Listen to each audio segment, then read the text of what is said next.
Hey everyone, and welcome to a deep dive I think you'll find really, really fascinating. We're going to be looking at time. Not like how to tell time, but how people all around the world think about and experience time. We've got some incredible data from a global survey. Over 100,000 people, 71 different countries. It's like a snapshot of how people view time. And by the end of this deep dive, I think you'll have a much better understanding of how you think about time compared to everyone else around the world. Yeah, and who knows, you might even pick up a tip or two on how to maybe manage your own time a little bit better. I love that. Okay, let's jump right in. So this first finding from the survey, this one really surprised me. 80%.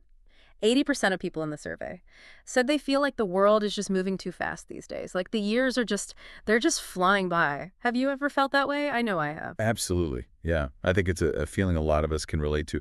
And it makes sense if you think about it. All the technology and globalization, Yeah. and we're just constantly bombarded with information all the time. Mhm. No wonder people feel like they're struggling to keep up. It really makes you wonder, are we really doing more? Or does it just feel like we're doing more? Because everything is so much faster. And on that note, almost 60% of the people in the survey, they said they believe life was just simpler in the past. Yeah, the good old days. Though it's interesting, that feeling, that nostalgia, it wasn't universal. The survey found that in Asia. People didn't really feel that way as much. Huh. Interesting. Seems like culture might play a role in how we think about time. And also what we even consider to be simple. What do you think is behind this desire for a simpler life? Is it just, are we romanticizing the past? Or was life really less demanding back then? Yeah, tough question. It's probably a mix of things. Maybe back then, life felt less, I don't know, less fragmented. There wasn't this constant pressure to always be doing more, getting more. Maybe people just had more time for those deeper connections with others. Yeah, I think when I think about the times I felt the most content, it was when I was able to kind of unplug, get away from all the noise of the world, and just be present. Absolutely, and maybe that's the key. If you want more simplicity today, you got to learn to create those moments for yourself. Be intentional about it. Slow down. Yeah. Simplify your routine. And maybe that's something our listeners can think about. Yeah. What parts of your life feel too complicated? Are there things you can simplify, routines you can streamline, or commitments you can maybe let go of so you have more time for the things that actually bring you joy? Yeah, great question to think about. Speaking of thinking, this survey also asked people, where do your thoughts tend to go? The past, the present, or the future? Okay, what did they find? Where do most people's minds go? Well, turns out most people, about 2/3, spend most of their time thinking about the future, thinking about their goals, their dreams, all that. Yeah, that makes sense. I feel like we're always striving for something. It's part of who we are, I guess. And that drive to achieve things seems to be even stronger in younger generations. Makes sense. The younger generation, they're growing up in a world where everything is instant. So it's natural for them to be thinking ahead, focused on building their future. Absolutely. But it's important to remember, not everyone is focused on the future. Almost a quarter of the people surveyed said they think about the past the most. That's really interesting. Why do you think some people spend more time thinking about the past? There are lots of reasons. Some people might feel nostalgic, longing for simpler times, or maybe they're trying to make sense of things that happened, working through past experiences. Yeah. Sometimes we have to revisit the past to really understand where we are now. Exactly. And, again, culture plays a role here. In Asia, almost 1/3 of people said they think about the past the most. Wow, that's much higher than the global average. Yeah. Probably because in many Asian cultures, history and tradition are really important. The past is seen as connected to the present. It's amazing how our culture can shape something as fundamental as our perception of time. Absolutely. It reminds us that there's no right or wrong way to think about time. Everyone's experience is unique. Yeah, it really is fascinating. But one thing that seems to connect people all over the world is wanting more time. And the survey actually asked people, what do you wish you had more time for? What activities topped the global wish list? Well, people want more time to travel, more time for hobbies, and more time just for themselves. Yeah. Personal time. Yeah, it's like everyone just wants a little more balance in their life, less time working and doing chores, and more time to actually enjoy life. Exactly. Well, I think it goes back to what we were saying earlier Yeah. about feeling overwhelmed. People are just craving more time to breathe, more time to explore, to just be. Did the survey ask about what people want less time for? They did. And it probably won't surprise you. But work and housework were at the top of the list. Yeah, I think we can all relate to that. Seems like everyone just wants more freedom. Yeah, that desire for more economy, to be able Uh-huh. to choose how we spend our time. It's a very human thing. It's a good question for all of us to think about. How can we create more of that freedom in our own lives? For sure. Maybe it's about setting boundaries Right. or getting better at delegating tasks. Maybe it's about reevaluating our priorities, being more intentional with how we spend our time and energy. All great points.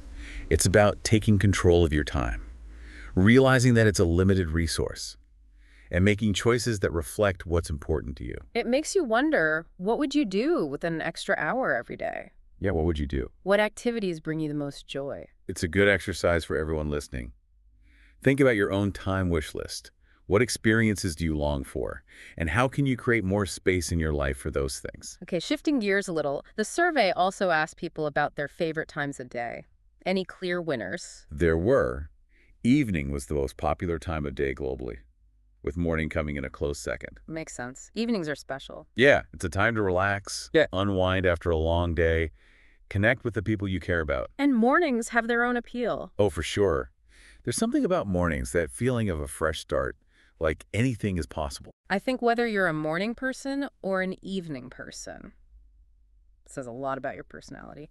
I'm definitely an evening person, And you- but I can appreciate the peacefulness of a quiet morning. Yeah, for sure. I think it's important for everyone to figure out their own rhythm and build a routine that works for you. Whether you're a morning lark or a night owl, find those times of day when you feel your best. Okay, let's talk about something that we often take for granted: punctuality. It's such a big part of how we interact with each other. Did the survey ask about punctuality? They did, and they found that pretty much everyone around the world values punctuality. It's seen as a sign of respect and professionalism. It's about valuing other people's time. Exactly. And it's especially important in cultures that really value efficiency and productivity. Were there any exceptions to that? Actually, yeah, Latin America seems to be a little more relaxed about punctuality. Oh, interesting. Yeah, in Latin American cultures. Relationships and social connections are often prioritized over strict schedules. It's a good reminder that what might seem rude in one culture could be perfectly acceptable in another. Absolutely. It's important to be aware of those cultural differences. But overall, punctuality is definitely a sign of respect in most cultures. Yeah, it's a way to show people that you value their time. So we've talked about how people around the world view time, but let's talk about something a little less fun: stress. Oh yeah, time stress. Exactly.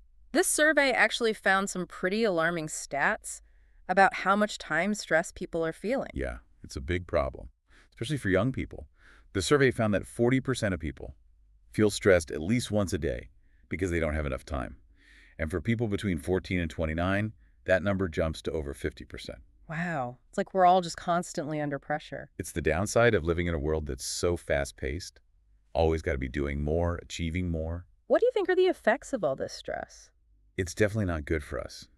All that stress can lead to burnout, anxiety, trouble sleeping, even physical health problems. Yeah, it's like our bodies and minds just weren't meant to be on all the time. We need to find ways to manage all that stress, create more time for rest and relaxation. It's all about finding that work-life balance, right? Exactly. Makes you wonder, maybe we need to rethink what it means to be successful. For sure. Maybe it's not about always doing more. Maybe it's about being more present, enjoying the moment. And it's interesting because the survey also found that 90% of people wish they could just stop time sometimes. Wow. 90%. That's incredible. I think it shows just how much we all crave a break, just a moment to pause and breathe. We all want that pause button. And maybe that's a lesson for all of us. Even though we can't literally stop time, we can create those pauses for ourselves, find those moments of stillness. Be present. Yeah. Speaking of things that disrupt our sense of time, the survey also asked people about the pandemic and how it affected their perception of time. Oh, interesting. That was such a weird time for everyone. I remember feeling like time was both flying by and standing still at the same time. Yeah, a lot of people felt that way. The survey found that some people felt like they had more time than ever, while others felt like time was slipping away. It really shows you how our experience of time is influenced by what's happening around us. Absolutely. It's not this fixed thing. It's something that's shaped by our experiences, our emotions. So as we wrap up, what's the one big takeaway you want our listeners to remember? I think it's this. Time is our most precious resource. We can't control how fast it goes, but we can control how we use it, Yeah. It's about being intentional with our time, spending it on things that matter to us. making every moment count. Exactly. Well, that's about all the time we have for today. Thanks for joining us for this deep dive into time. It was a pleasure being here. We hope you learned something new and maybe even feel inspired to think about your own relationship with time. And until next time, make the most of your time. We'll see you then.